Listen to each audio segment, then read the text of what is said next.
Ladies and gentlemen, good morning, and welcome to Blockchains for Sustainable Development at the World Investment Forum. I'm delighted to have been working with the Institute for Leadership and Sustainability at the University of Cumbria to produce this session, and with additional support from the Blockchain Charity Foundation. This is our first time to have an event on this topic, blockchain and sustainable development, in our World Investment Forum. Perhaps one day we'll be using DLTs to our own operations. For example, in our department, we're now looking into the possibility of using the blockchain in the e-regulations, e-governance, e-registration, that the software we've been providing to countries worldwide for e-governance, for good governance. So we're looking for solutions to secure administrative procedures and tax payments for business. Starting in 2009 with Bitcoin, a decentralized digital currency, cryptocurrency, blockchains have developed beyond the global payment system and started to impact other areas. These include access to finance, supply chain management, digital identities, land registry, and delivery of aid through decentralized applications. They are all areas that could benefit economic and social development, and at the same time impact developing countries' ability to attract foreign investment, as well as provide investment opportunities in themselves. New technologies offers developing countries leapfrogging opportunities, as has been the case with mobile telephony, for example. But how far will developing countries be able to harness blockchain technology, and what are the risks that countries get left behind?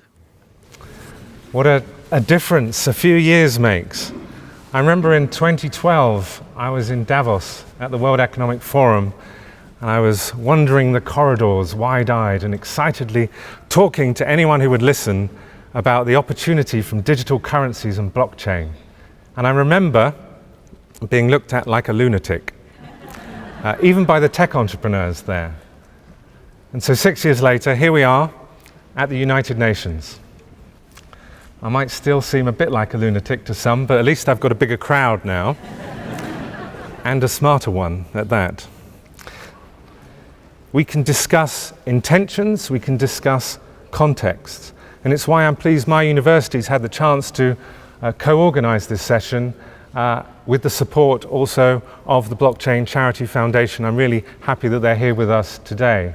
It's also quite remarkable and should be recognized the leadership of UNCTAD to invite people together, member states and others, to explore the pros and cons of this new technology. The Sustainable Development Goals offer one framework for thinking about public need. And we're going to hear a range of efforts that are actually using blockchain and crypto to deliver on specific SDGs. The climate chaos we face is nature's answer to our hubris that we could think we could expand forever. Could we see forms of money that are tied to natural ecosystem maintenance or issued fairly to people for work of real value? Could blockchains be designed to be as energy efficient as possible? Could they be designed not to enrich speculators or try and build monopolies? Could they be designed to enable upgrades driven by the beneficiaries rather than those commercial interests that control the tech? So as we hear contributions in this session today, I recommend you think about how are the specific initiatives you're hearing are empowering people and responding to our planetary emergency. Now, if that is the basis for our conversations here today, then I think this is really a wonderful and useful gathering indeed. So my message to you is, please don't hold back. Thank you. We started our journey by created what we call the Blockchain for Social Impact Coalition, bringing together large NGOs, foundations, impact investors. We sat them down in a room and said, we know that you're doing things in blockchain.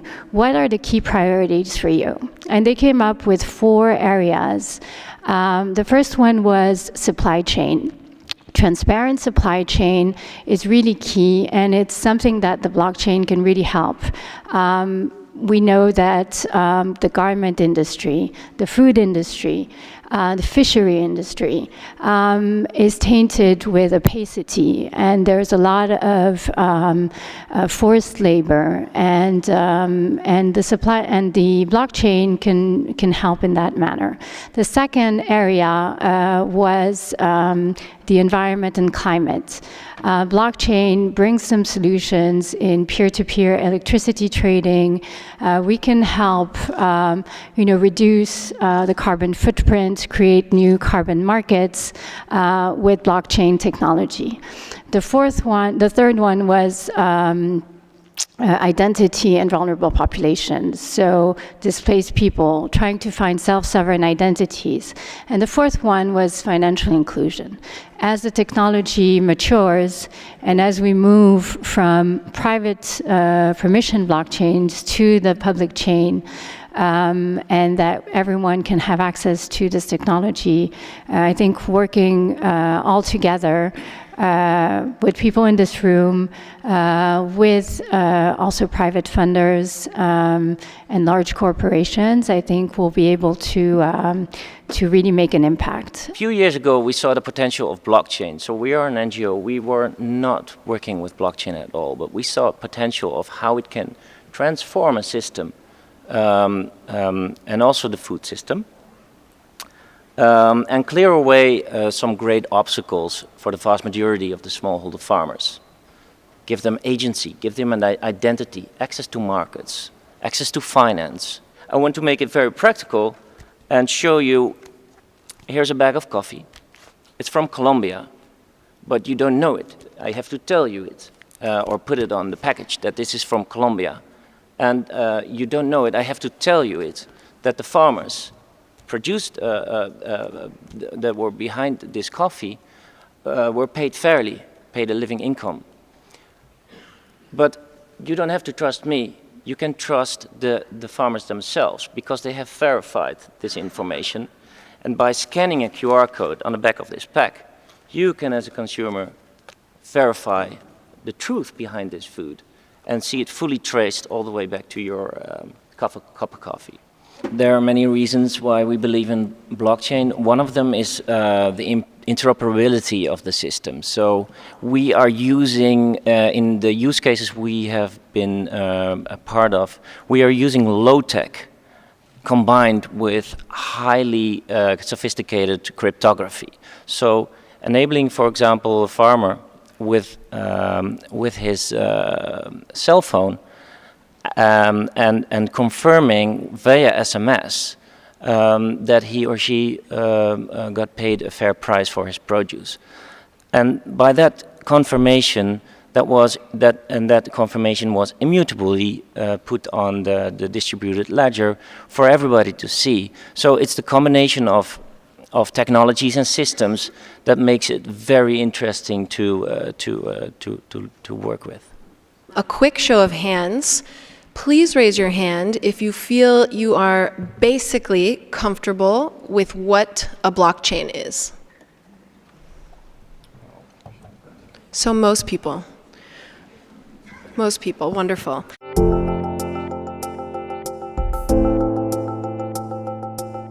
Today is a truly humbling experience. I think humbling was the word that people use today, and I think I can really appreciate that. From 5 years ago to now, I think blockchain has moved along, come a long way to United Nations now. The one problem and one word I want to talk about, and I want everyone to take away, is transparency. I think blockchain has many other benefits, and many other advantages, but this is the word that I want everybody to remember, and this is the issue we're tackling today. So for transparency. So I think transparency will help improve all 17 of our sustainable development goals. So that's one of the key factors we want to focus on. So now we have a solution staring at us right now, and that's called blockchain, right? So I think blockchain is pretty much tailor-made to solve this transparency problem. UNICEF is an organization with a history of working for the most vulnerable people in the world, and in addition to having a large amount of money to use and a clear mandate, we also are able to shape markets in the vaccine industry and in various supply and other verticals. But we do it all in a way that tries to strategically build up the capacity of governments. And within that organization, a few years ago, we started a small venture fund. This fund allows us to deploy small amounts of capital at the $100,000 level into companies that we think are doing exciting things. And very few technology areas have more potential for disruption and excitement than blockchain. Money has gone through three primary eras that we'll talk about today. In the first, Money 1.0, what we used as this tool, this shared accounting system between us, came from the earth. Money was gold, money was silver, it was sticks and seashells, it was things that we could touch and feel and move around between us. In the second era of money, which we still find ourselves in today, money comes from our governments. Governments have the responsibility and the privilege of printing or minting money, whether it's paper or digital, and helping us understand how much of it we have, how much it costs to buy or rent, and who gets it primarily. Money 3.0 is what brings us here today. Money 3.0 is an era where money can come from the people. So these liquid community currencies, what's so great about them? They are continuously liquid. As I said, no need to find a buyer in order to sell. The smart contract, the automated market maker, the automated central bank, if you will always buy a currency that someone wants to sell and will always sell a currency that someone wants to buy. It uses a staked network technology to essentially always maintain deposits of all of these tokens so that it can facilitate these buys and sells in an automated way without relying on matching humans. What we do in Linux Foundation, we are a non-for-profit, and we bring enterprises and global community of developers to work on open source. That's another big thing about blockchain, Bitcoin, Ethereum. It is all based on open source technology, a technology that is available to anyone. Literally, every single person here can go download the code developed under the Hyperledger umbrella and start developing your solutions, which means that a kid in Korea in garage, and I actually know that kid, that's an actual kid, can build a company from scratch with open source technology and provide for his family or for himself. I think we've heard wonderful examples of what can be done with blockchain, what can be achieved, and how we can better this little place that we call our blue planet home. But obviously there's also risks and positive, probably negative implications to blockchain, in particular from a sustainability perspective. So what would you think are those, and what can be done about them? So I think basically as long as the leaders in this industry demonstrate that we can and we are using this technology for good, I think this technology will be adopted. That's very simple. Technology is morally agnostic. It can be used for good, it can be used for bad. This is true from a bulldozer to a kitchen knife to blockchain, and it really depends on how we use it. When we look through the lens of money, we look at the energy intensity of the existing financial system. It is quite an energy intensive one, and when economists and politicians talk about growth, they talk about the never-ending need for growth, because that is in fact what the existing financial system is built on. When it's built on debt, it's built on growth in order to pay back the debt.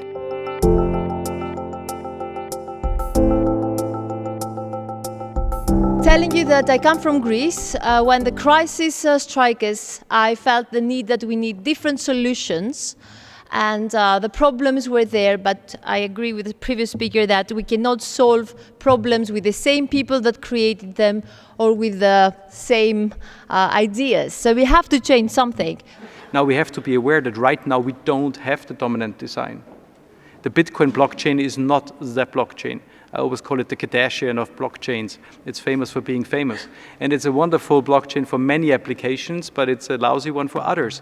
And I believe there is thousands of blockchains out there. We don't know which one will be the one for which application yet. In the financial services space, the same effect, i.e. the dominant design which triggers the switch to mass adoption, is caused by regulation.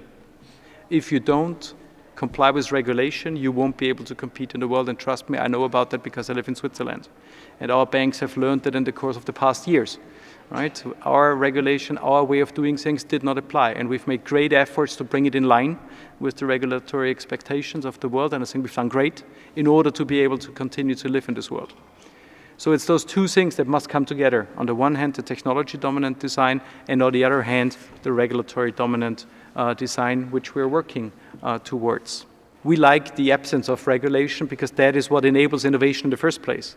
But if you want to scale it up, you need to be able to trust in some rules and in their enforcement, and this is what regulation does, in particular in the financial services space.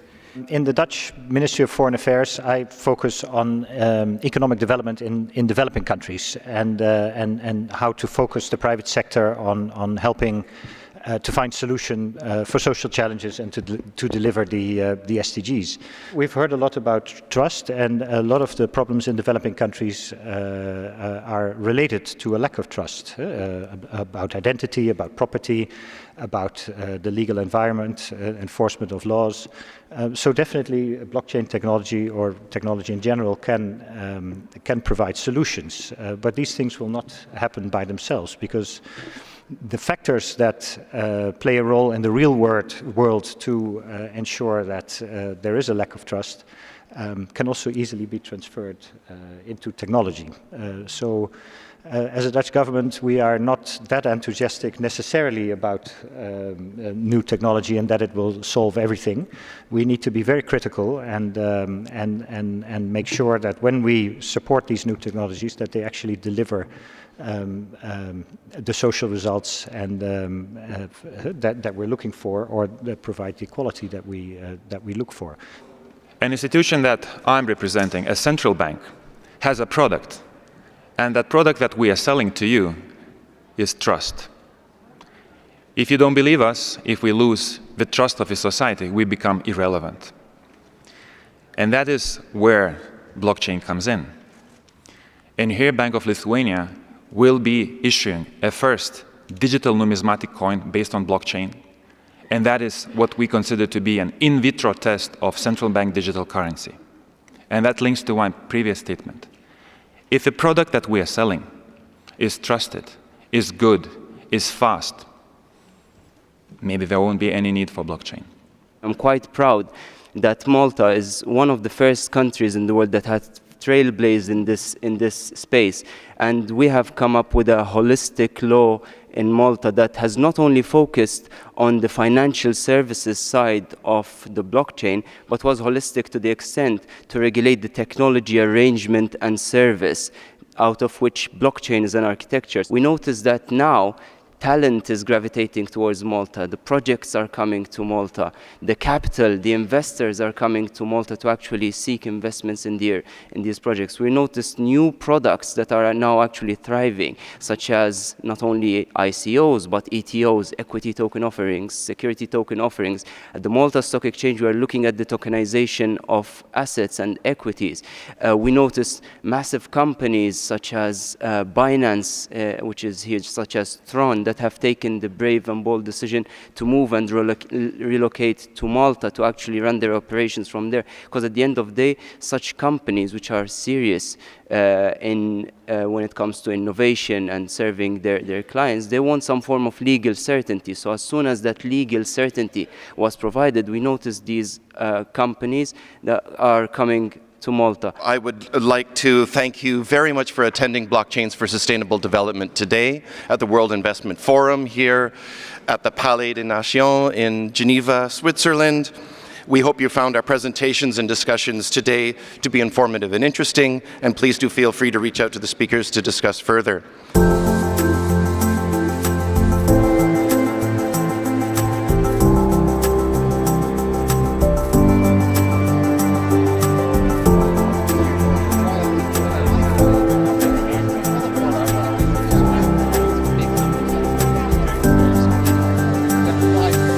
So the United Nations World Investment Forum is the premier gathering of trade ministers and people involved in investment promotion in the world. And we have 5,000 people coming from all over the world here to the UN in Geneva.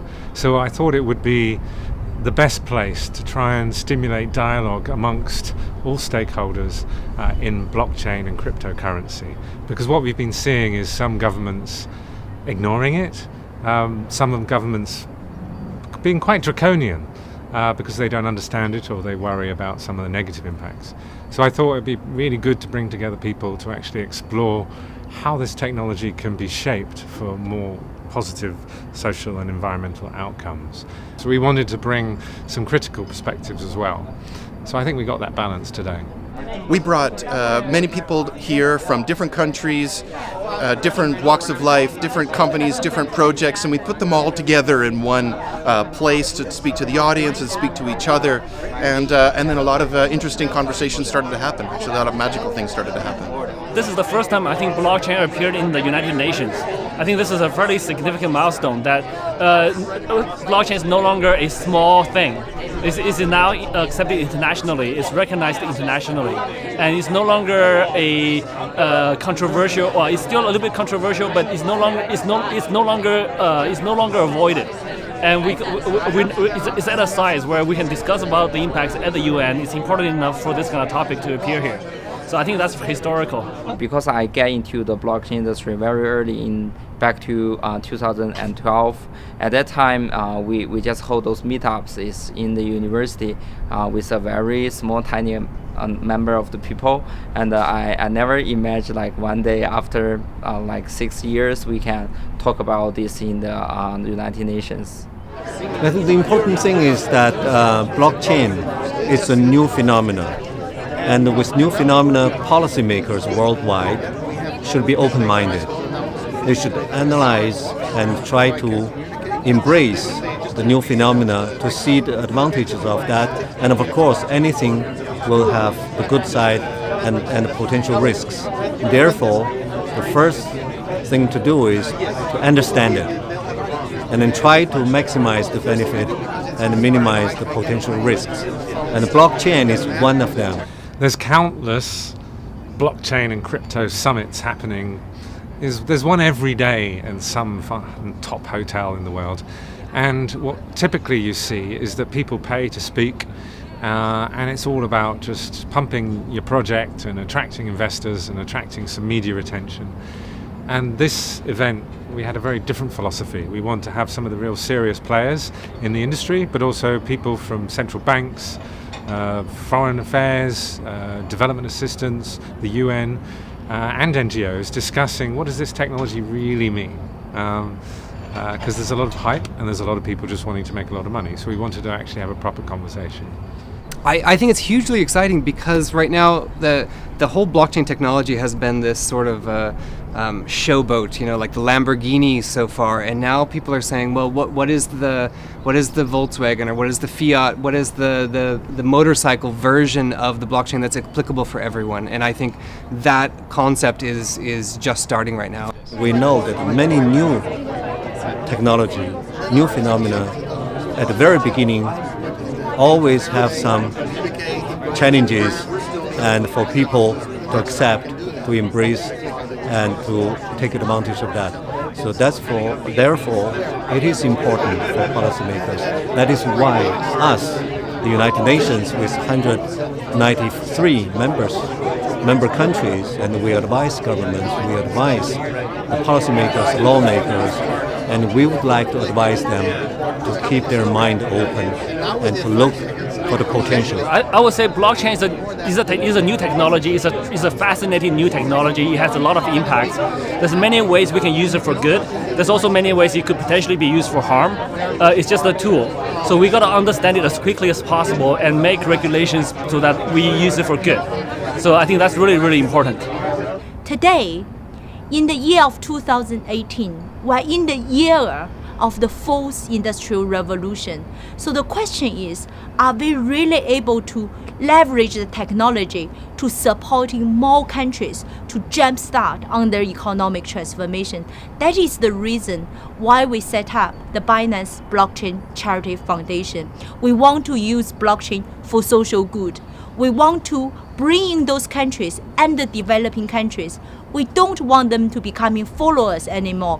We want them to becoming in the frontier, to driving the technological revolution and to support those countries' economic transformation. And that is also our main theme of the discussion today in Geneva, in the UN. We want to use the technology to make the world a better place. Well, we had a full house. We had 750 people come, and of course, CZ gave the keynote of the second session, and then he was rushed right at the end, and it was just an amazing sight to see. And we chose people. Both my co-organizer Jem and I were the curators of this event, and we brought these really amazing people together who have really big heart and really care about this sector a lot. So, of course, that resonates with everybody. Even if they don't know who this person is. Oh, today I learned the inspiration from all those entrepreneurs and also a lot of the regulators and the blockchain fans come from all over the world. And today I'm inspiring is that the United Nations has such a great atmosphere about the crypto and very friendly about crypto, and give me confidence we can achieve more in the future. My key takeaway today is the passion that they all brought into the dialogue. Part of the takeaway from me was allowing these blockchain solutions and people at the UN to really understand the applicability of this technology at the village level, at people selling their tomatoes and being able to create their own tokens backed by their own goods and services. What surprised me, or what I'm comforted in, is the willingness of governments to really take on the opportunity of blockchain as a solution for managing, their mission and tackling the world's most problematic issues. There's emerging understanding in the business community that blockchain technology has a potential for global value chain, supply chain, and even for even change the way that the business is conducted and to make them more efficient and effective. Of course, we also see the shortcomings, and then that needs to be improved and the risks need to be minimized. It's very empowering, after today's session, because it's not Binance Charity Foundation alone want to do this. We felt there's a lot of other islands want to do the same thing. So the two sessions today is connecting all those islands together. We felt there's a bridge we can bring doing good with technology and also with entrepreneurship. And we believe poverty is not a destiny. So we want to work with others to drive from the vision to action, dreams to reality. I want to thank the organizers of this conference because I thought it was a unique conference, and I do a lot of conferences. I thought the audience was very engaged and asked a lot of questions, which is something that I haven't seen in other conferences. Well, finally, blockchain technologies are part of the dialogue within the United Nations. All of this time they've been, they're like, oh, we're waiting to see if this is actually going to take root and if it's going to have an effect on society, on environment, on the problems that they're trying to deal with. And we're now able to show them that our technologies are able to deal with a lot of the issues that they're facing in the ways that they want to have them being faced. So then they're saying, okay, yes, now here's your chance to do something innovative and come and tell us what you're doing. So I think this is a really important event that's happened today, really, and I think it could be the start of ongoing international collaboration with governments, with stakeholders, with entrepreneurs.